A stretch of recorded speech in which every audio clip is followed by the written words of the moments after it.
सावधान, लंकापति रावण दरबार में पधार रहे हैं।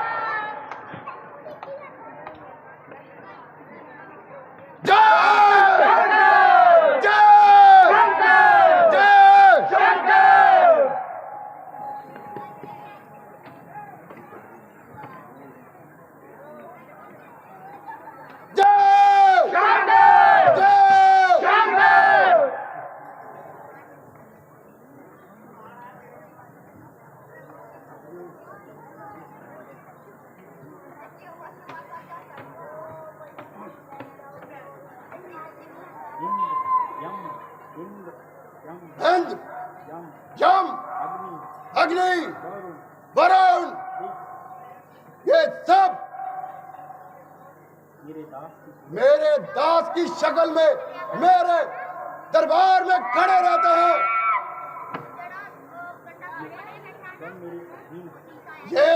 ये सब मेरे अधीन है।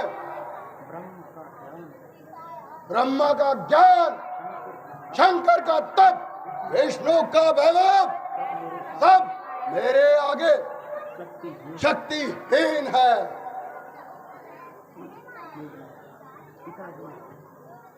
पिताश्री, जब तक मेघनाथ इस संसार में मौजूद है, आपको किसी तरह की कोई चिंता करना बिल्कुल फिजूल है। मैं वो मेघनाथ हूँ जिसका एक झटका हनुमान ना साध सका। अलबत्ता भागते के पीछे भागना अपनी कायरता समझता हूँ।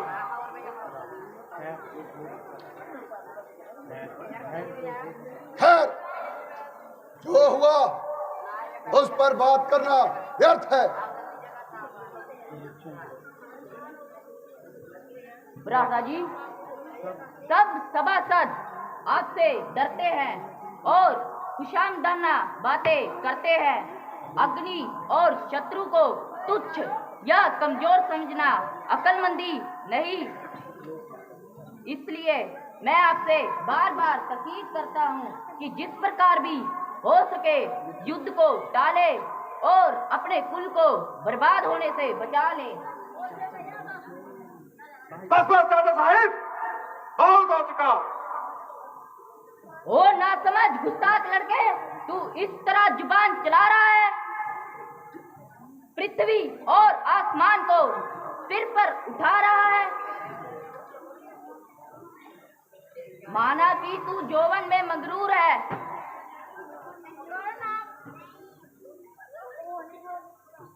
परंतु बुद्धि तेरे से कोसों दूर है।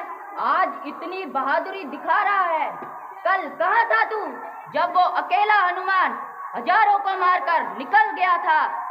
उसी का दोषी भी आप ही थे काकाश्री।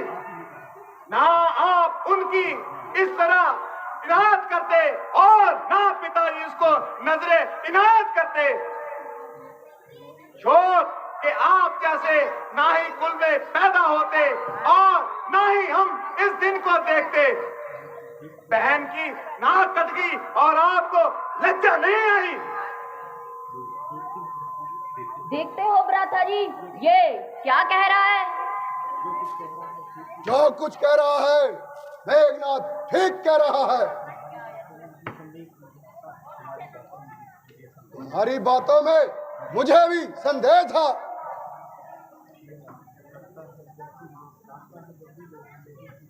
काटता है लोहा तभी लोहे को जबकि मिल जाता है लोहा एक मिकदार को। भ्राता जी, क्या आप भी मुझ पर संदेह कर रहे हैं? क्या गीले और सूखे भी एक साथ जलते हैं? क्यों नहीं जलते? जब विद्रोह की अग्नि जलती है तो सूखे और गीले एक साथ जलते हैं। ठीक है, जिस प्रकार लोहे और पत्थर में गुण नहीं लगती, उसी प्रकार हित की बातें आपसे असर नहीं करती। आप क्रोध में आपे से बाहर हो रहे हैं और बदले की भावना में दबकर अच्छे और बुरे के भी ज्ञान खो रहे हैं। सोच कर देखो, गले नागों को लटकाते हो, कूदते हो आग में, पर्वत से टकराते हो तुम। खामोश! अरे डरपोक, बुज़दिल, कायर, निर्लज्ज, तू तो स्वयं कायर है और मुझे भी कायरता की शिक्षा देता है।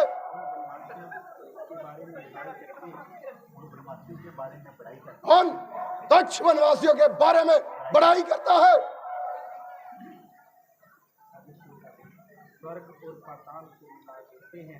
स्वर्ग और पाताल को मिला देते हैं हम, अपने पांव की ठोकर से भूचाल ला देते हैं हम, क्रोध की अग्नि से सागर को सुखा देते हैं हम,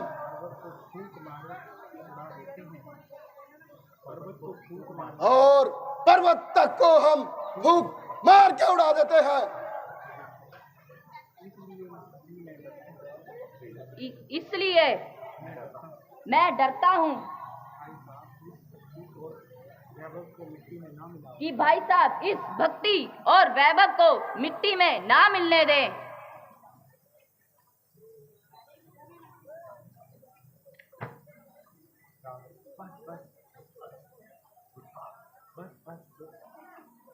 ओ विभीषण, बस बहुत हो चुका, मुझे उपदेश मत दे।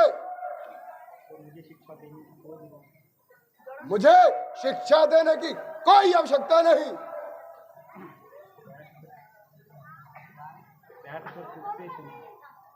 बैठकर तुझसे सुनो, हम उस गैर के गुणगान को, इस तरह की आदत नहीं रावण के कान को। आप कुछ भी कहिए, मगर मैं एक बार फिर कहता हूँ कि आप अपने में पछतावे की बातें ना करें। बाद में ऐसा ना हो कि आंसू बहाना पड़े। खामोश वीर! जो वीर होते हैं वो भविष्य की चिंता करते हैं, बीते हुए वक्त में नहीं जीते। जो कर दिया सो कर दिया, अब जो करना है, इस क्षण जो करना है, उसका विचार वीर करते हैं। अच्छा भाई, मैं बुरा ही सही,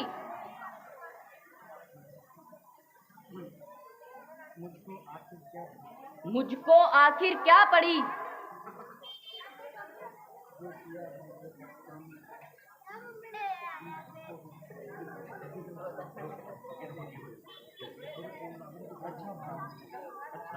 अच्छा भाई, मैं फिर समझाता हूँ। ओ गुस्ताख, तू सीधी तरह से मेरी बात नहीं मानेगा। लगता है तुझे लंका से निकालना पड़ेगा। अच्छा भाई, मैं चलता हूँ। मुझको आखिर क्या पड़ी, जो किया सो पाओगे, बीजा भी सींचा भी, फल तुम ही पाओगे। जा, दूर हो जा, मेरी लंका से निकल जा।